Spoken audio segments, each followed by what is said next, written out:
so I can get a top-down aspect shot.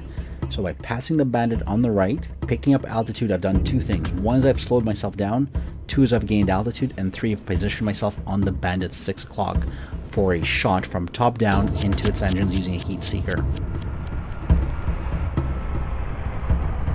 Hey everybody, Plasma 1945 with you, climbing up in the air on a Mig-29 on the Growling Sidewinder multiplayer server. This video is all about making sure that you can stay silent in the air and use the terrain and heat-seeking missiles such as the R-73 to your advantage. So here we go, let's get into a battle, and make sure you drop a like and subscribe to the channel. I've got my camouflage for winter-fall weather so I can stay invisible when I'm on the deck flying really low. And actually it's going to come in handy here. I am flying a air patrol intercept mission north towards Beslan through the valleys because my job is to make sure that the bandits don't get close to me. It's extra tricky in the Mig-29, but because I have an AWACS flying around, at least I can ask for bra calls. Because Mig-29, very similar to the F-15 within the FC-3 planes, has no data link. Whereas the Su-27 has a data link which will show you where the bandits are if you've got a friendly AWACS flying around. So it is definitely more challenging, and you will see me calling out bra calls all the time. Now, what is bra? Bra is bearing, range, and altitude. You can request it, and if your AWACS is an American one, it'll come through in English. If your AWACS is Russian, well, make sure you learn Russian, or make sure you can really quickly read what the AWACS is telling you. It'll show up in the top left-hand corner. Now, the AWACS will tell you the position of the closest bandit if you ask for bogey dope. If you're flying a Mig-29, I recommend that you bind the bogey dope button to somewhere on your keyboard or on your HOTAS for quick access, because you'll use it a lot. Because you need to have your ears perked all the time. You need to continuously watch your bearing on your HUD to find out where you're going.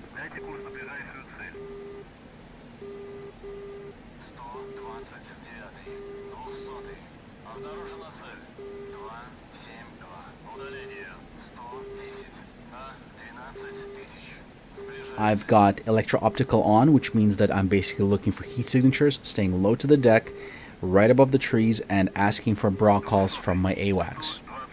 I think by this point the AWACS will definitely start to hate me because I'm just bugging the hell out of it almost every minute, asking for positions of planes. You might be wondering why. So as I'm flying, I know the direction I'm flying in. I'll look at the F10 map to see where my friends are before I take off, and I'll start asking for bra calls. Now, the reason I'm asking for continuous bra calls is because I want the AWACS to tell me if something has changed. For example, if a bandit is flying low across the valleys, it will not be visible to the AWACS unless it pops up. Now, the airplane, the bandit might pop up for a minute or two, and if I manage to get a bra call in that time, I'll know that the situation has changed. You can also have your AWACS in constant communication to you, whereas it'll give you anytime that something pops up on the AWACS radar, but there's a catch. If an airplane takes off from the enemy airbase 100 miles away, the AWACS is going to tell you about that. And then the AWACS is going to tell you about the airplane that takes off 90 miles away. And then it'll tell you about another airplane that's taking off from a completely different airbase in a different direction that's 70 miles away, or 140 kilometers. It does not make it much easier, so what I do is I shut up at the AWACS so that I'm not getting updates every 10 seconds and competing updates for various airplanes that take off and land around me. Instead, I harass the AWACS directly on a regular basis and try to build up a map in my mind of where I'm hearing the bra calls coming from. If somebody says 354, I know that I'll turn 354. If I ask for a bra call and somebody says 270, I'll turn 270 if that bandit is closer. Also, I'll look for the altitude. A high altitude bandit is a greater risk because there's a chance that they may look down into the valleys with their radar. So, I've got my first bearing on a bandit. The bandit is coming in from the north. I've got my electro-optical going. I can either do this in vertical scan or I can do this in BVR. So here in BVR, I'm scanning forwards because I know that there should be a bandit coming in from the front, and approximate direction is what I need. In the BVR mode, I have a wider range of scan than I would on electro-optical, so that's where I'm at. And here is where it gets really interesting, and this is where the MiG-29 shows off its capability. As I'm coming through this valley, do you see that right below me? That is an F-18. It's an enemy F-18. I just spotted him very briefly just because of its engines and because of its color. Always having your head on the swivel in the MiG-29 is critical. You might see something pop up very quickly. This guy would not have been on data link, would not have been on AWACS, and I spot him, vertical scan, heat tracking, fire missile. R-73 finds its target. Let's do a replay of that. The bandit passes in front of me and crosses in front of me, catches my eye. Then I turn across to the right of the bandit and pick up altitude. The reason I'm doing that is so I can get a top-down aspect shot. So by passing the bandit on the right, picking up altitude, I've done two things. One is I've slowed myself down, two is I've gained altitude, and three, I've positioned myself on the bandit's 6 o'clock for a shot from top down into its engines using a heat seeker.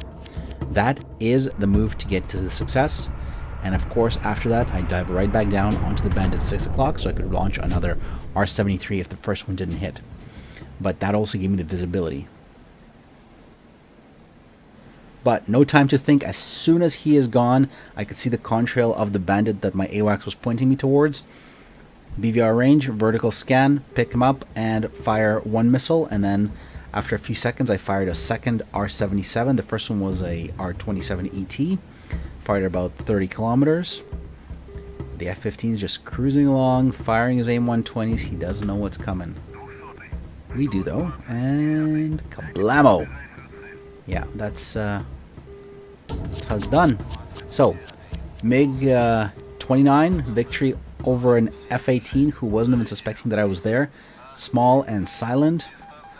And then an F-15 who was pointing in a completely different direction. I flanked him, and I was approaching him the entire time because that's where my AWACS was telling me coming in for a bra call.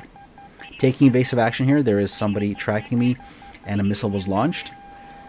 Just because your RWR stops beeping does not mean that you've lost the missile.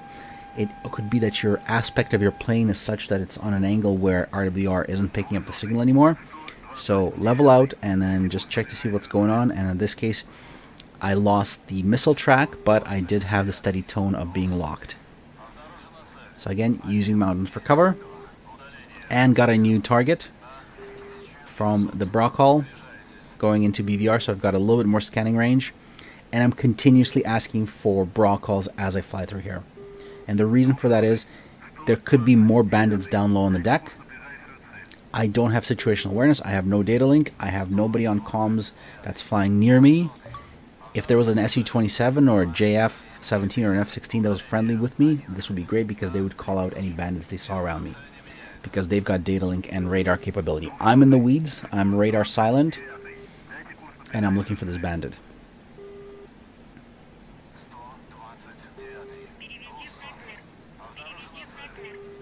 Tracking, flying back and forth. Again, I'm still in heat signature mode. Looking for any signals. There you go. I've got lock.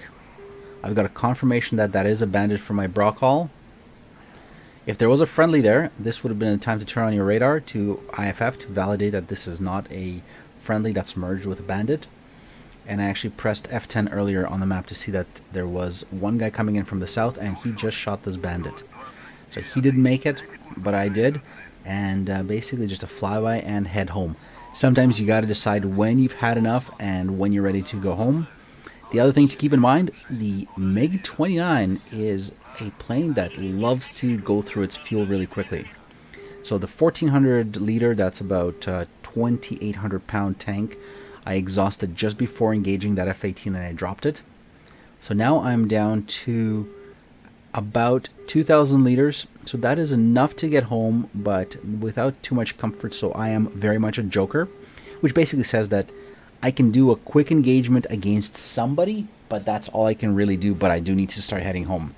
So get bearing for home, press F10, make sure that I've got some friendlies coming in from my base to support me and reinforce me, and then just make my way home. That's the most important part here. You got to know when to bug out. You could stay aggressive and just, blast things around, but bug out when you need to. So what are the lessons learned here for dogfighting and for semi-BVRing in a MiG-29?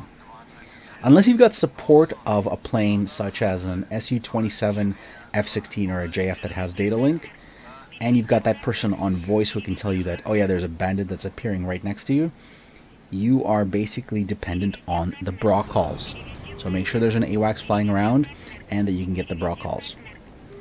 When you know that there is no friendlies in front of you, you're welcome to electro-optical, but as soon as you know that there are maybe friendlies in front of you, since you don't have data link, switch your radar on to make sure you're IFFing. Yes, you're going to be visible, but you can turn the radar on for 10, 20, 30 seconds. Make sure that you're targeting an enemy, then lock him, and then fire. If you know there's no friendlies in front of you, awesome. Go wild, stay in electro-optical, stay silent. But get those bra calls out. The other thing to keep in mind is make sure your drop tank is dropped before you do any maneuvering. So if you're within 50 kilometers of an enemy plane, your fuel is starting to get to about 3,500, and you've got that drop tank, get rid of it, because you want to get rid of it at an altitude and speed where you're in charge and control of, that you can basically have cruising speed afterwards, and that you can maneuver freely without worrying. One final thing, Mig-29 is a monster when it comes for landings. Its air brake stinks. Once the gear is down, the air brake will not come up. So make sure you slow all the way down to about 250 kilometers an hour before you touch down. Otherwise, this is what's going to happen to you. I came down just like I would on an Su-27.